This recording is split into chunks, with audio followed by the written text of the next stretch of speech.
I'm honored to be joined by FCC Commissioner Jessica Rosenworcel, and we are going to talk about what we don't see around us right now, which is the Wi-Fi networks and the internet and all of the things that ensure, if not life, then certainly liberty in the pursuit of happiness. So very, very appropriate to Washington, D.C.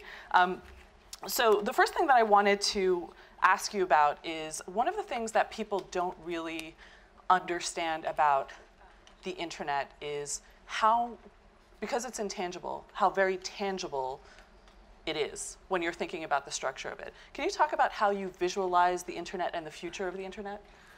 Well, we live in this age of always-on connectivity. You know that. That's where we're all here. Yeah. I'm sure nobody in this office is without at least one mobile device. And if they are, they probably are cursing the fact that they left it at home or in a hotel room and figuring out how to go back and retrieve it right now. And we download all of our lives into those devices every day. And the wireless infrastructure around us, the airwaves and the broadband beneath us, I think are as powerful to our economy now as roads and ports and canals once were. And so how do you make sure that those roads and canals and ports of the internet keep working? We're building them right now, which a lot of people don't know. The internet is under construction, essentially. And so what's the ideal future? What should it look like?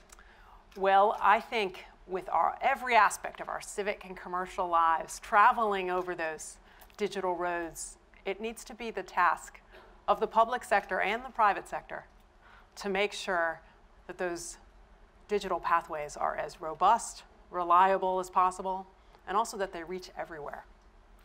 And that strikes me as one of the modern tasks of the agency where I work, the FCC. Right, because not everyone has that kind of access. Can you talk a little bit about what you're doing to make sure that more people can access the spectrum, can access the internet? Yeah.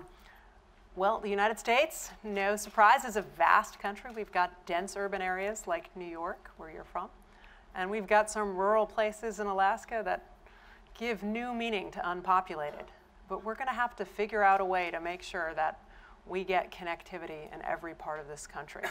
And that's a significant task, but we've done it before with the interstate highway system, with rural electrification, and now I think we have to do it for the broadband era.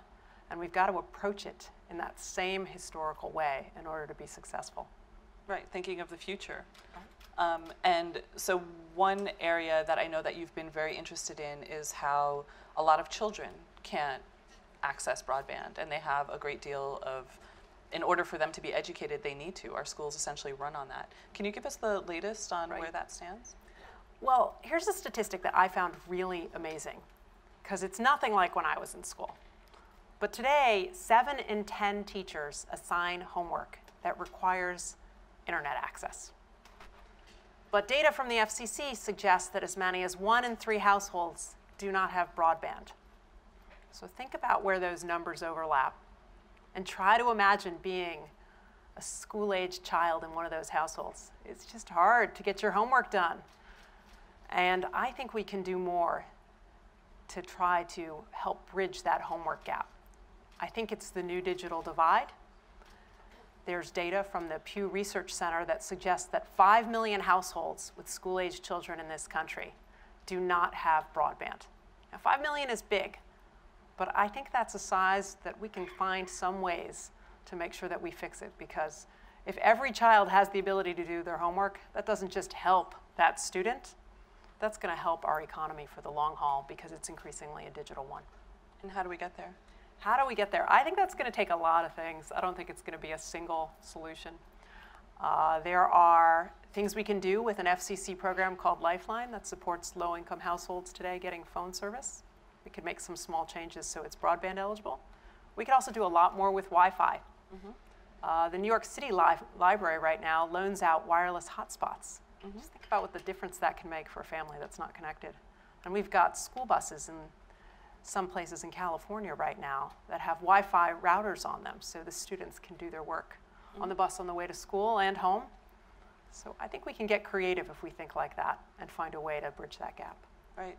It's interesting to see that divide because I think I certainly see it this way, and I think a lot of you see it this way. If we can't get Wi-Fi or if we can't get internet access, it's very frustrating. Yeah. I was complaining about that on the way down here from New York, and yet that spectrum isn't growing. There isn't any more Wi-Fi that we can create. Well, one of the great challenges we have is we are throwing more and more activity into our wireless airwaves every day. But we've got this confounding thing called the laws of physics. We can't make more spectrum. So we're going to have to use what we have a lot more efficiently going forward. And that is a big task for our economy, for the digital age to continue apace and succeed. Mm-hmm. You wrote a piece last year. Can you tell us about that piece? So Marty Cooper, who is known as the father of the cell phone, he's in his 80s right now. And he and I were talking in my office, and we came up with this idea that we eventually wrote about in the San Jose Mercury News. But it was, why don't we have an X Prize for spectrum efficiency? It really comes down to this. We all know that we are using more airwaves every day. We're using our devices to talk, to text, to watch more video than ever before. So can we find a way to be more efficient with the airwaves we have? Mm-hmm. Now, certainly there are market pressures to do that. But I think we could juice the situation if we decided to have a prize here in Washington. And the first person who could come up with technology that would allow us to use, for instance, airwaves below 5 gigahertz more efficiently, well, we could give them that prize. But more than that, they're going to wind up giving our economy a tremendous jolt. So I think it's a neat idea and something perhaps we could pursue. What do you spend most of your time at the FCC thinking about? Lately, it's been spectrum policy and, in particular, Wi-Fi. I mean, we all love Wi-Fi. It's probably the greatest spectrum experiment we've ever had. Half of the American public uses Wi-Fi to go online. Mm-hmm. And it contributes a huge amount to the economy annually. There's studies that show it's as much as $140 billion. I mean, that's big. So it strikes me like we should have more Wi-Fi or unlicensed spectrum available for all that activity. So trying to figure out how we can find slices of spectrum that we can convert to Wi-Fi is a big task that we've been working on lately. Mm-hmm. Is there anyone ahead of the game or anyone whose ideas are particularly informing your thinking on that? Yeah, I think there's a lot of possibility at the upper end of the 5 gigahertz band. I think that spectrum that will help with capacity for unlicensed services, which in plain English means we can watch a lot more video on our devices, mm-hmm. particularly indoors. Mm-hmm. And I think that's something we should pursue because increasingly people are watching video on devices, on handheld screens, and not always on the television itself. That's right. We can thank Meerkat for that and Periscope, and we probably wouldn't have this very conference without it. But it also, there's another implication to video, which is television. Television is changing faster than we've ever seen it. What are you seeing? I feel like television is going to change more in the next few years than it has in the last few decades. I mean, I just look at my own family. We don't sit there in the family room basking in the glow of the single screen. There's a screen we're ostensibly watching, and there's my husband and my children and I, and every one of us has our own device where we're watching something else. And the whole idea of the first screen and second screen feels like it's collapsing in real time because we want to watch what we want, when we want it, on any piece of glass handy. And that ability to curate on our own is really going to change the nature of television and video going forward. Mm-hmm. What's your favorite TV show, just so? Well, like everyone else, I'm a little bit hooked on Mad Men right now. Yeah. You know? A lot of Mad Men fans here. Yeah. Well, I mean, we're coming up to the final episode. I'm also a big Homeland fan.